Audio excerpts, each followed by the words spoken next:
বিপদের আভাস পেয়েই একটি খরগোশ সাথে সাথে তার পেছনের পায়ে ভর দিয়ে দাঁড়িয়ে চারপাশ দেখতে শুরু করলো। কিন্তু যখনই সে দেখলো যে নেকড়েদের একটি দল দ্রুত তার দিকে এগিয়ে আসছে, সে ভয়ে নিজের প্রাণ বাঁচাতে সাথে সাথে দৌড়াতে লাগলো। নেকড়েরা স্বতঃস্ফূর্তভাবেই বুঝতে পেরেছিল যে তাদের শিকার তাদের দেখে ফেলেছে, তাই তারা দেরি না করে খরগোশটিকে তাড়া করা শুরু করলো। নেকড়েগুলো যতই তার কাছাকাছি আসছিল, নিজের জীবন বাঁচাতে খরগোশটি তার পুরো শক্তি দিয়ে বরফে ঢাকা মাঠে দৌড়াতে লাগলো। এমন বরফাবৃত ও নির্জন জায়গায় প্রায়শই অনেক দিন ধরে কোনো শিকারের দেখা মেলে না। আজ এত কষ্ট করে শিকার পাওয়া গেছে, তাই ক্ষুধার্ত নেকড়েরা তাকে এত সহজে ছেড়ে দেওয়ার পাত্র ছিল না। তারা পূর্ণ গতিতে খরগোশটির পেছনে লেগে রইল। কিন্তু এই বিপজ্জনক তাড়া করার লড়াইয়ে পরিষ্কার বোঝা যাচ্ছিল যে খরগোশটির গতি নেকড়েদের চেয়ে বেশি ছিল না। সে যতই জোরে দৌড়াক না কেন, নেকড়েরা ধীরে ধীরে তার আরো কাছাকাছি চলে আসছিল। কিছুক্ষণের মধ্যেই একটি নেকড়ে প্রায় খরগোশটির ঠিক পেছনে পৌঁছে গেল। পরিস্থিতি এমন ছিল যে খরগোশের একটি ছোট ভুলও তার জীবন কেড়ে নিতে পারত।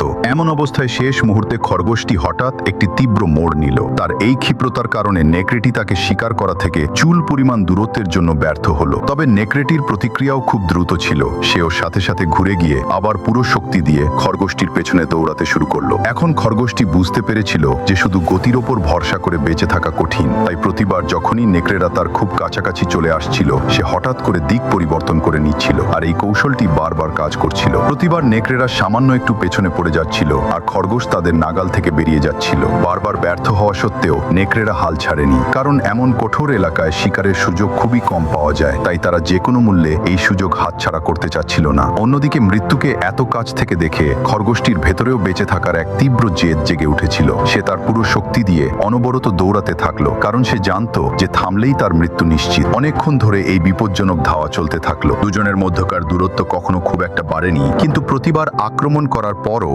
নেকড়েদের খালি হাতেই ফিরতে হচ্ছিল। অবশেষে সম্ভবত ক্লান্তির কারণে অথবা আশা ভেঙে যাওয়ার দরুন নেকড়েরা তাদের গতি কমিয়ে দিল এবং শিকার ছেড়ে দেওয়ার সিদ্ধান্ত নিল। সুযোগ পেয়েই আতঙ্কিত খরগোশটি দ্রুত সেখান থেকে দূরে পালিয়ে গেল। শেষ পর্যন্ত নিজের সাহস, ক্ষিপ্রতা এবং হাল না ছাড়ার মানসিকতার জোরে খরগোশটি মৃত্যুর মুখ থেকে বেঁচে ফিরতে সক্ষম হলো। তাই এই সাহসী খরগোশটির জন্য একটা লাইক তো অবশ্যই প্রাপ্য।